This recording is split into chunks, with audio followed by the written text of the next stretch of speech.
อันนี้power factor របស់ Schneider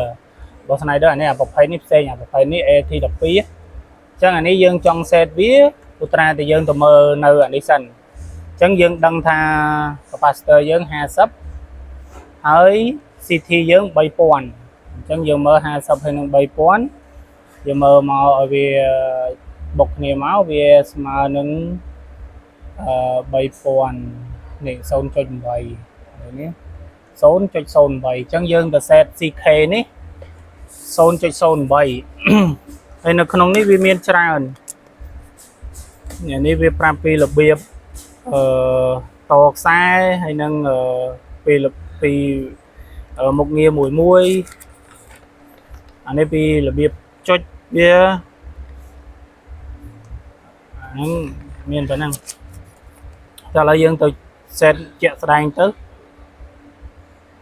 ឡូវយើងទៅ set ជាក់ស្ដែងនេះយើងមើលភ្លើងនេះភ្លើងអូតូអានេះភ្លើងវាភ្លើងអូតូអញ្ចឹងយើងចង់ set វាយើងត្រូវបញ្ជាភ្លើងនោះឲ្យវាចូលមកក្រោមអញ្ចឹងអ្វីដែលយើង set ទៅលើCT ហើយនឹង CK ហើយនឹង over wall អញ្ចឹងអានឹងយើង set តែ3ហ្នឹងទេអញ្ចឹងយើងទៅ set បានយើងចុចវាមកក្រោម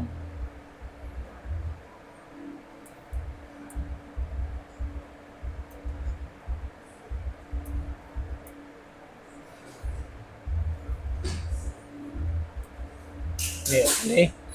ពេលដែលយើងចុចអាសេននេះឲ្យយូរមកឲ្យភ្លើងនឹងវាធ្លាក់មកក្រមកនេះវាធ្លាក់អញ្ចឹងមកអញ្ចឹងវាធ្លាក់មកដល់អាតាមនេះយកធ្វើអីទេអានឹង program នេះយកធ្វើដែរអញ្ចឹងមកដល់ CK នេះដល់ CK នេះយើងចង់ set វាយើងចុចអានេះមួយមកនេះពេលយើង set ហើយ 0.8 អញ្ចឹងយើងចង់ set វាយើងចុចឡើងលើចុចក្រោមអញ្ចឹងមកហើយឡើង9ហើយលេខ8ហើយនេះដល់ពេលយើងចុច set វាទៅគឺវារត់ទៅវិញហើយដល់យើងចុចមកម្ដងទៀតអញ្ចឹងណា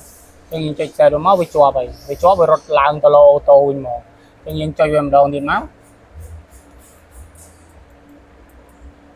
CT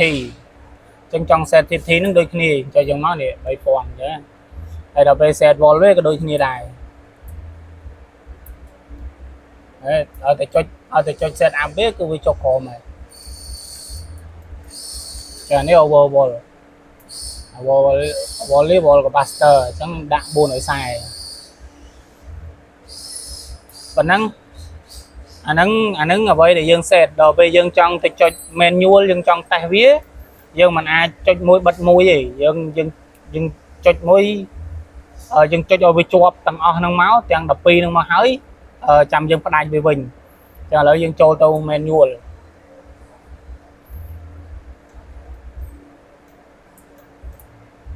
នេះ on អញ្ចឹងយើងដូរដាក់អស់មក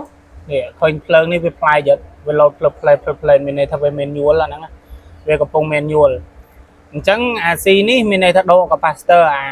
អា C បូកនេះមានន័យថាបូក capacitor អញ្ចឹងយើងចុចមួយមកអញ្ចឹងវាបូកនោះមានន័យថាវាភ្ជាប់ capacitor ទី1អញ្ចឹងដល់ពេលវាភ្ជាប់ហើយយើងចុចអាបូកនោះទៀតទៅដល់ពេលវា load មកអា nominal វិញនេះជាប់ទី1ហ៎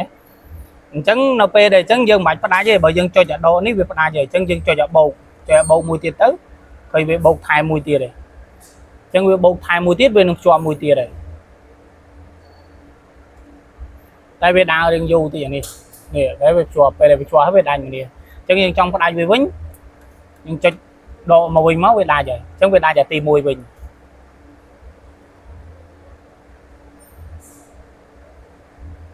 វារៀងយូរឃើញដាច់ទី1អញ្ចឹងយើងចុចអានេះមកវាដាច់អាទី1វិញហើយអញ្ចឹងវាដាច់អាទី2ទៀតហើយអញ្ចឹងបើយើងចង់ភ្ជាប់យើងចុចបូកនឹងទៅរហូតទៅពេលអាភ្លើងនឹង load មកនេះយើងចុចបូកតទៀតទៅវាទៅរហូតតភ្ជាប់អស់ capacitor ហ្នឹងចាំយើងផ្ដាច់វិញក៏បានដែរអញ្ចឹងអានេះយើងវានៅ load នេះវាន័យថាវានៅជាប់ manual ហើយអញ្ចឹងយើងចុចអាហ្នឹងឲ្យយូរមកហើយយើងដូរដាក់ on វិញមកវានឹងអញ្ចឹងវា load ជាប់វិញនេះវា load ជាប់នេះវាមានន័យថាវាទៅអូតូវិញហើយអញ្ចឹងប៉ុណ្នេះគឺរួចរាល់ហើយនេះប៉ុណ្នេះមកគឺរួចរាល់ហើយវាដើរអូតូហើយប៉ុណ្ណឹង